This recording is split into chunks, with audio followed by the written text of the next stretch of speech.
Alhamdulillah, terima kasih yang sudah bergabung. Sudah ada 88, padahal sebenarnya belum jam 17 ya ini. Ada 106. Oke.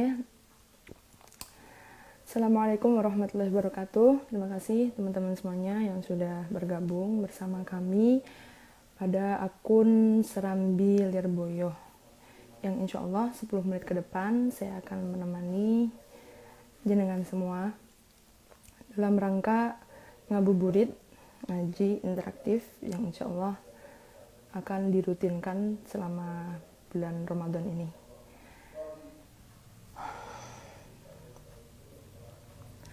Suaranya nggak kedengeran, suaranya mireng buatan. Mireng ya, cek.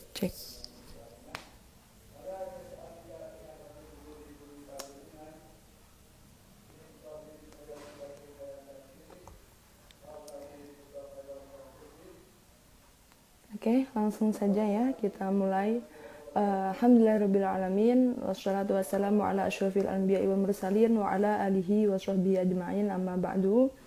Pada kesempatan kali ini saya akan membahas tentang Ramadan adalah bulan Al-Quran.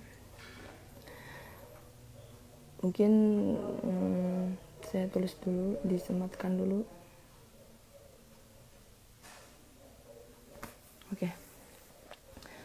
Nggak kerasa kita sudah menempati Ramadan yang ke-8.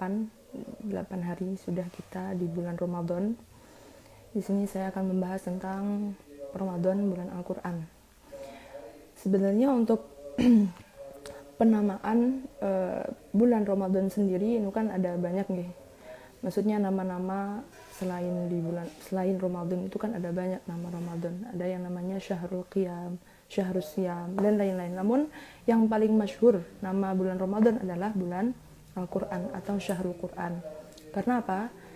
Disebutkan dalam suratul Baqarah, A'udzubillahi minasyaitonirrajim, Syahrul Ramadan alladzi unzila fihil Quran, bahwa bulan Ramadan adalah bulan diturunkannya Al-Quran. Namun sebenarnya bagaimana sih maksudnya diturunkannya Al-Quran? Bukankah Al-Quran itu diturunkan kepada Kanjeng Nabi melalui malaikat Jibril secara berangsur-angsur? Nggak secara langsung 30 juz langsung diturunkan kepada Kanjeng Nabi, kan enggak. Jadi secara demi sedikit. Nah itu maksudnya bagaimana bahwa bulan Ramadan sendiri itu adalah bulan Al-Quran. Nah jadi disebutkan dalam kitab Burhan fi Ulumil Quran. Di situ penulisnya mengatakan bahwa sebenarnya penurunan Al-Quran itu terdapat 3 tahapan. Jadi Al-Quran itu tidak secara langsung, tapi ada 3 tahapan menurunkan Al-Quran. Tahapan yang pertama yakni adalah Allah SWT menurunkan Al-Quran ke Lauhil Mahfuz sebagaimana yang diterangkan dalam suratul Buruj. Wallahu min waraihim muhit bal huwa Qur'anun Majid fi lauhim mahfuz, yakni Al-Quran diturunkan ke Lauhul Mahfuz. Itu baru tahapan yang pertama. Kemudian tahapan yang kedua adalah Al-Quran diturunkan dari Lauhul Mahfuz menuju ke Baitul Izzah. Baitul Izzah adalah langit, di mana langit itu di bumi. Jadi penurunan dari Lauhil Mahfuz menuju ke Baitul Izzah. Itu tahapan yang kedua. Kemudian tahapan yang terakhir, tahapan yang ketiga adalah Al-Quran diturunkan dari Baitul Izzah menuju ke Kanjeng Nabi melalui dengan malaikat Jibril. Sedikit demi sedikit tergantung kebutuhannya. Nah, jadi dari antara ketiga tahapan ini yang dimaksudkan dengan Syahrul Quran ini adalah tahapan yang kedua, yakni adalah Allah menurunkan dari Lauhil Mahfuz menuju ke langit dunia. Seperti itu.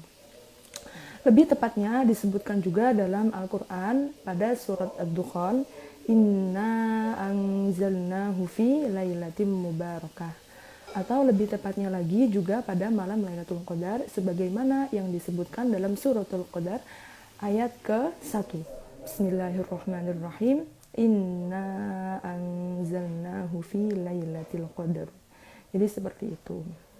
Nah, kalau kita semua sudah tahu bahwa bulan Ramadan adalah bulan Al-Quran, maka prakteknya itu bagaimana? Kita kan sudah tahu teorinya bagaimana ya. Sudah tahu teorinya bahwa bulan Ramadan adalah bulan Al-Quran. Maka teorinya adalah ketika kita mengamalkannya adalah dengan cara ada beberapa tahapan menurut hemat saya, yakni adalah tahapan yang paling dasar dalam untuk mendalami Al-Quran tentunya nomor 1, yakni adalah bisa belajar membaca Al-Quran. Kenapa tahapan ini adalah tahapan yang paling dasar? Karena bagaimana mungkin kita bisa mengatakan kita cinta Al-Quran, bagaimana mungkin kita bisa mengatakan mau belajar Al-Quran tapi membacanya aja nggak bisa gitu. Jadi hal yang paling penting juga menurut saya yakni adalah bisa membaca Al-Quran gitu. Nah, karena apa? Kenapa kok kita harus belajar dulu untuk membaca Al-Quran? Karena kita bukan orang Arab asli ya kan teman-teman. Kita bukan orang Arab asli, kita orang non-Arab, sehingga kita harus belajar untuk bahasa tersebut. Lagian juga membaca Al-Quran nggak boleh sembarangan, harus ada beberapa ketentuan-ketentuannya. Contoh sederhana, semisal pada ayat fa'idza ja'atis shakhah misalnya ya. Nah, kalau kita tanpa ilmu misalnya, oh itu cuma dibaca panjang doang gitu kan. Padahal sebenarnya enggak. Dalam ilmu tajwidnya itu harusnya harus dibaca 3 alif. Fa'idza ja'atis shakhah. Karena secara ilmunya begitu. Jadi kita nggak bisa sembarangan untuk membaca Al-Quran. Itu baru tahapan yang pertama. Kemudian tahapan yang kedua yakni adalah memperbanyak membaca Al-Quran. Kenapa kok memperbanyak membaca Al-Quran? Terlebih juga pada bulan Ramadan ini sangat disayangkan sekali bagi kita semua tidak meningkatkan amal ibadah kita yang diantaranya yakni adalah membaca Al-Quran. Di samping itu Rasulullah SAW juga menganjurkan kita semua untuk membaca Al-Quran sebanyak-banyaknya sampai bisa menghatamkannya. Diriwayatkan dari riwayat Bukhari, insya Allah di situ diterangkannya pada hadis ke 5054. Di situ diriwayatkan dari sahabat Abdullah bin Amr. Dia mengatakan bahwa sebenarnya Rasulullah bersabda, hatamkanlah Al-Quran pada 1 bulan.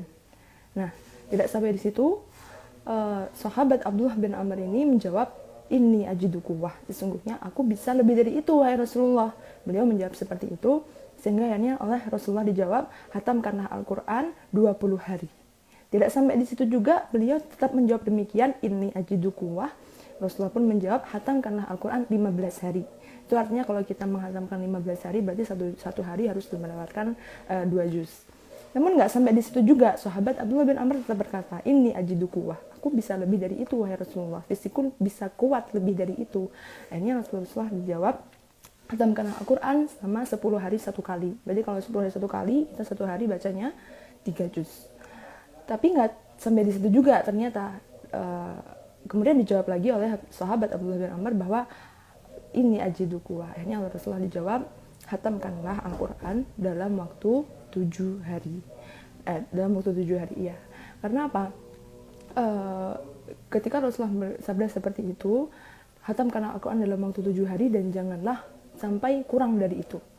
Nah, berarti ini kan sebuah pengajaran bagi kita semua bahwa kalau kita nggak bisa menghatamkan 7 hari 1 kali, ya minimal 10 hari 1 kali. Nggak bisa juga 15 hari 1 kali. Nggak bisa juga 20 hari 1 kali. Dan paling minimal 1 bulan 1 kali hataman. Nah, ibaratnya seperti itu. Jadi itu merupakan di antara anjuran Rasulullah kepada kita semua untuk memperbanyak membaca Al-Quran dan syukur-syukur sampai bisa menghatamkannya. Karena menghatamkan Al-Quran itu fadilahnya sangat besar, disebutkan dalam sebuah hadis, idza khatamal abdul Quran shalla alaihi inda khatmihi sittuna alfi malak. Ketika seorang hamba menghatamkan Al-Quran, maka terdapat 60.000 malaikat yang memintakan rahmat untuknya. Ini besar, saking besarnya fadilah menghatamkan Al-Quran. Nah, itu baru tahapan yang kedua, yakni adalah memperbanyak membaca Al-Quran, dan ada juga syukur-syukur sampai bisa menghafalkan Al-Quran. Bahkan Allah sendiri menganjurkan kepada kita semua untuk menghafalkan Al-Quran. Disebutkan dalam surat Al-Fatir, di situ dikatakan, A'udzu billahi minasyaitonir rajim. Innal ladzina yatluna kitaballahi wa aqamus sholata wa anfaqu mimma razaqnahum sirran wa alaniyatan yarjuna tijaratan lan tabur. Al-ayah.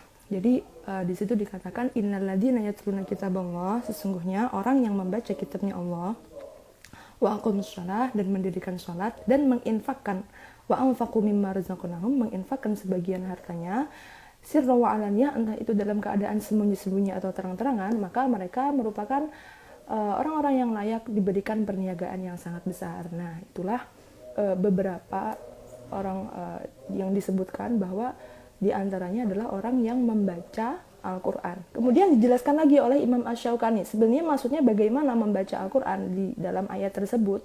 Dijelaskan bahwa membaca Al-Quran di ayat tersebut itu maksudnya adalah membaca Al-Quran secara terus-menerus, secara kontinu.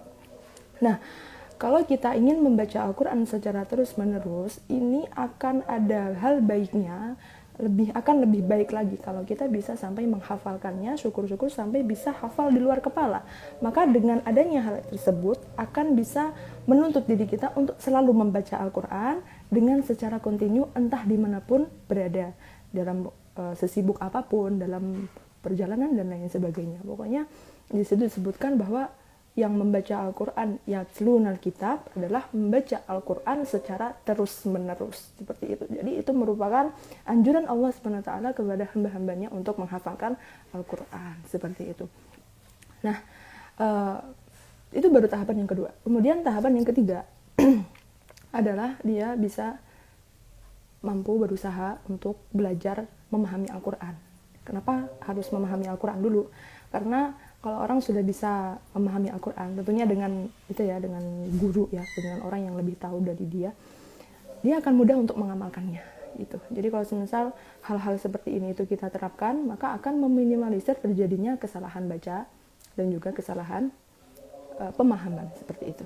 Kemudian ada lagi tahapan yang paling terakhir, yakni nomor 4, yakni adalah kita bisa mengamalkan Al-Quran gitu. Kenapa kok demikian? Karena juga disebutkan bahwa Rasulullah pernah bersabda, kelak di hari kiamat nanti akan terdapat segolongan orang yang membaca Al-Quran hanya sampai kerongkongannya saja. Ya, jadi kenapa kok dikatakan kerongkongannya saja? Karena apa yang dia baca itu tidak sampai hati, sehingga apa yang dia baca tidak seperti apa yang dia lakukannya.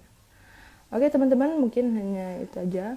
Gak kerasa sudah 12 menit saya menemani jenengan semua. Jadi intinya pada pembahasan kita kali ini, kita tahu bahwa bulan Al-Quran nama lainnya adalah bulan Ramadan, nama lainnya adalah bulan Al-Quran. Maka kalau kita sudah tahu kalau bulan Ramadan adalah bulan Al-Quran, maka kita kiatkan diri kita, tingkatkan pribadi kualitas kita dengan mendalami Al-Quran. Seperti misalnya yang saya sebutkan tadi, jadi mulai belajar membaca Al-Quran, belajar memahami, belajar mengamalkan, dan lain-lainnya. Oke. Mungkin hanya itu saja yang bisa saya sampaikan. Kayaknya saya juga nggak nerima Q&A juga di sini. Mohon maaf. Jadi kalau misal ada pertanyaan, mungkin bisa langsung dikirim ke DM, insya Allah kalau sempat menjawab. Dan juga insya Allah nanti live streaming ini saya simpen di beranda. Jadi kalau buat yang ketinggalan tadi nyimaknya bisa lihat di siaran ulangnya. Oke teman-teman, sampai jumpa ke pertemuan berikutnya. Kurang lebihnya dari saya mohon maaf. Semoga bermanfaat. Assalamualaikum warahmatullahi wabarakatuh.